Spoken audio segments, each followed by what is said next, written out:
Let's cut the bullshit. If you've stayed too long with a narcissist, if you found yourself making excuses for their cruelty, or you felt like you were constantly cleaning up their emotional mess, you are not alone. And more than that, you became their unwilling co-conspirator. But here's the truth nobody is going to tell you. It wasn't because you were weak or broken.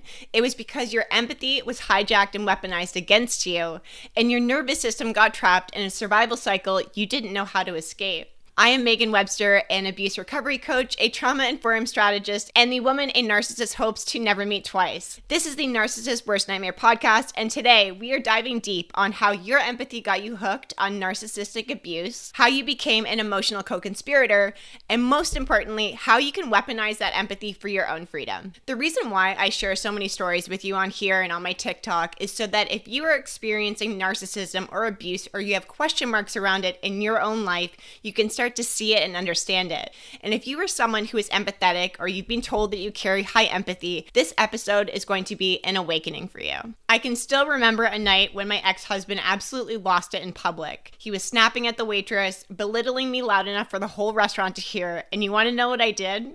I laughed it off. I smiled at the waitress, I smoothed it over, I cracked jokes, and I made sure that everybody around us thought, oh, they're fine. This is what empathy does when it's hijacked. It makes you the protector of the person who's actually destroying you. You cover up for them. You keep the reputation intact while your own dignity is bleeding behind closed doors. I became his spokesperson, his PR team, his crisis manager, all because I couldn't stand the thought of anybody else seeing him the way that I did secretly because I was embarrassed. That is how empathy hooks you. You start carrying their shame as if it's your responsibility.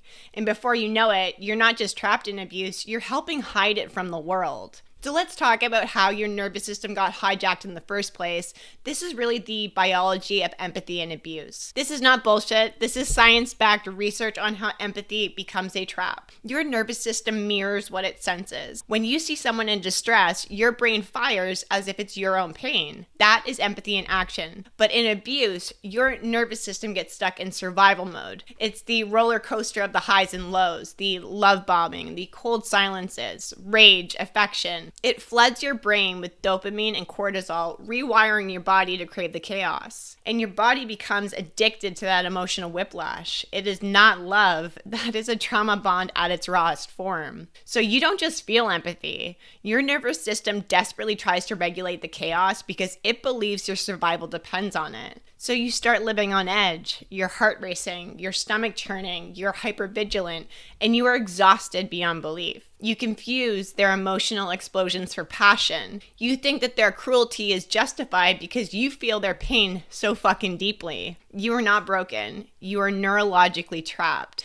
Here's the wild thing. Your mirror neurons, there's these little cells in your brain that are responsible for empathy, and they don't distinguish your pain from theirs. They just reflect. It's like an unfiltered emotional sponge. Imagine trying to hold water in your hands and the bottom is wide open. That is your nervous system constantly being flooded with somebody else's trauma and chaos. Now, layer on top your own trauma, your own history. Maybe it is childhood wounds, neglect, or previous toxic relationships. Your nervous system is primed to respond like this is life and death because maybe at one point it actually was. Maybe that time is now. This survival system rewires itself on a molecular level. The part of your brain that controls stress gets permanently dialed into a red alert, releasing cortisol every time you feel abandoned, ignored, or threatened, even if it's just a text left on red. But then you get a dopamine hit when they suddenly switch back to the charm. That is your body rewarding a roller coaster ride of hope and despair. You feel like an emotional junkie chasing the highs in a toxic relationship.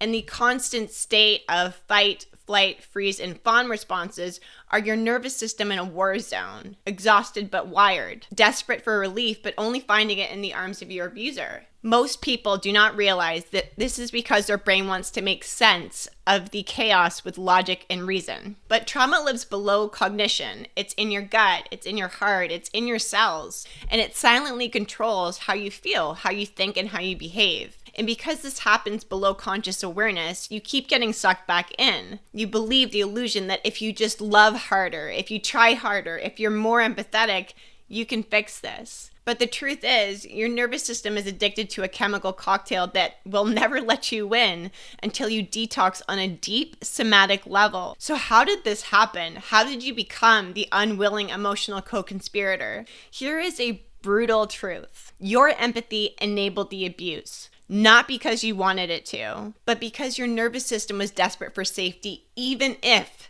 that meant being in the fire. You became the narrator, the excuse maker, the therapist, the damage control. All of these roles were not yours to play, but you got trained to perform. You found yourself gaslighting your own reality to maintain the illusion of peace. And this is why survivors of abuse say, I stayed too long. You did not stay for love. This is self-betrayal wrapped in hope. But you stayed because your empathy was weaponized against you, which turned you into a co-conspirator in your own pain. You told yourself lies. If I'm patient enough, he'll change. If I'm gentle enough, he won't get angry. If I'm quiet enough, it won't affect him. If I'm strong enough, I can save us. But what you were really doing was survival in the most toxic form possible. Being a co-conspirator to narcissistic abuse doesn't mean you signed up for it. It means you were forced into that role by a system designed to trap you. From the outside, your defenses look like loyalty, patience, and strength. But inside, you were constantly negotiating peace treaties like a ticking time bomb. Your empathy got hijacked before you probably even knew what love was supposed to feel like. It was rewired by a program of your family system, childhood, cultural conditioning where women are supposed to be caretakers, expected to absorb pain, smooth edges, and stay silent. You didn't just excuse their behavior. You internalized their blame, shame, and gaslighting until you believed that you were the problem. This is the dirty little secret of narcissistic abuse. Empathy becomes a weaponized liability. You become the keeper of the narrative, constantly repairing, explaining, justifying, and rationalizing while covering up to protect yourself from further harm. But the reality is, you are trapping yourself deeper into the abuse. It's the ultimate paradox. You are simultaneously the victim and the unwilling accomplice, desperately trying to hold it together for a story that's already fallen apart. The tragedy is, this role is not permanent. You are currently in a cage with a key and you can unlock that door. There is a heavy cost long-term being a co-conspirator. Every moment that you defend the narcissist behavior, you chip away at your own self-respect. You sacrificed your boundaries. You've lost your voice. You become isolated because outsiders that care about you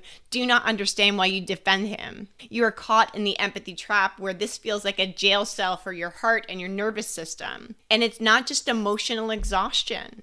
It's trauma that digs into your cells. That chronic pain, the insomnia, the gut issues, the anxiety, all are physical fallout of the weight of somebody else's cruelty. You've become a ghost in your own life, constantly dampening your own needs to keep the peace. What does it actually mean to be a co-conspirator in this? It is not just emotional wear and tear. It is a full systematic shutdown. Your endocrine system is out of whack. Your immune system is compromised. You wake up every single morning carrying invisible bruises from invisible battles. You have become a stranger to your own body, trapped in a loop where exhaustion becomes your baseline and joy feels like an alien. Because your nervous system is on high alert constantly. It sacrifices the ability to repair and regenerate. Your brain fog is relentless and your ability to focus is shattered. The physical symptoms, guys, are not in your head. It is a manifestation of physical trauma in your body that's being forced to survive without safety or rest. You may have noticed things like weight loss or weight gain, unexplained chronic illnesses, or constant migraines. None of this is a coincidence. It is your body screaming for help while you are keeping up with appearances. And the isolation you feel, that is not just social. That is spiritual and cellular. Your connection to yourself has frayed down in the chaos of defending another one's brokenness. So how do we stop this from happening? How do we break you free and allow you to weaponize your empathy for your own freedom? Empathy itself is not the problem,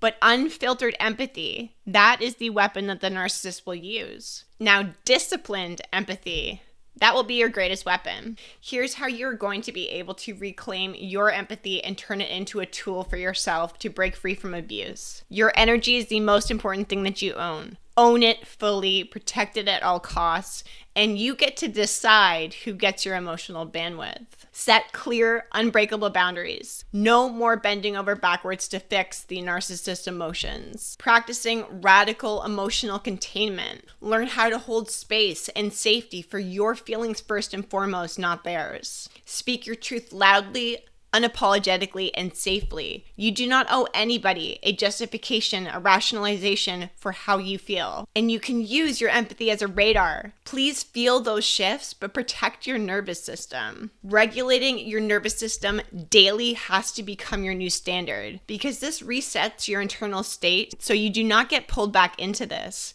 Breath work, movement, grounding, it is all important. In last week's episode, I had shared more of my story with you on how to become a narcissist's worst nightmare, and there's a piece in there that I want to share again from a different lens. I will never forget the day that I signed my first 4-figure painful client as a business coach. I wanted to scream, I wanted to celebrate, and I wanted to tell the man who promised to be my life partner, look what I did, look what we can build together. But when I ran upstairs to share it, he didn't look up from his phone. He was like, oh, okay, cute. And he made me feel really small, like my win wasn't important, like it didn't matter. And that was the moment that I realized my emotions, my business, my joy was not safe with him. My empathy automatically wanted to shrink, to soften the blow, to comfort his ego, to make him feel less threatened by my power. That's what empathy does when it's hijacked by abuse. It turns you into an abuser's caretaker instead of your own champion. But here's what changed everything. I stopped giving him access to me. My celebrations, my emotions, my thoughts, my feelings. I kept building. I kept winning. I celebrated with myself, with my team, with my clients, with my own business coach, with strangers on the internet who actually saw me for me. And that's when my empathy shifted from being on a leash that he held to a shield that I held. I stopped pouring my energy into patching up his insecurity, and I started investing it in my own growth. That was the crack in the system. That was where I became dangerous to him. This is not soft, it's badass. And it's exactly the work we do inside of the RRR membership, where you stop surviving and you get to start thriving fiercely and unapologetically as yourself. Empathy is a skill, not a sacrifice. It's about learning to filter who you allow your energy to serve. It's about developing that shield for yourself between your soul and the chaos that used to drown you. And you will need to become your own emotional CEO, deciding what to invest in, what to walk away from, and when to shut the door for good. This also means practicing no with steel in your voice, walking away without guilt from emotional vampires disguised as partners. You need to use your empathy strategically to spot the bullshit early on, to read the red flags, and to catch the manipulations before they stick. But most of all, it means you're showing up for yourself. Healing isn't about being soft. It's about being ruthless with anyone and anything that doesn't serve your survival or your growth. If this episode hit something in you good, that means you're waking up.